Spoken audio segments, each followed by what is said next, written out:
How to edit audio using text in Audiate.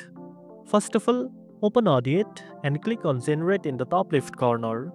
From there, select Generate Script and enter your text in the text field. Then, click Generate Script to create the transcription. Next, go back to Generate and this time, select Generate Audio. Toggle the option Apply to Entire Project and click Generate Audio. This process may take a few moments as Audiate creates the audio based on your text. After the audio is generated, you can start editing by double-clicking the text you want to change.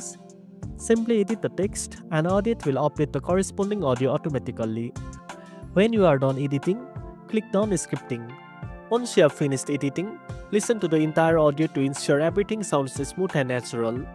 Make any final tweaks to the text to perfect your audio. And that's it. Now you know how to edit audio using text in Audiate. If you found this video helpful, don't forget to like, share and subscribe for more tech tips. Thanks for watching and I'll see you in the next one.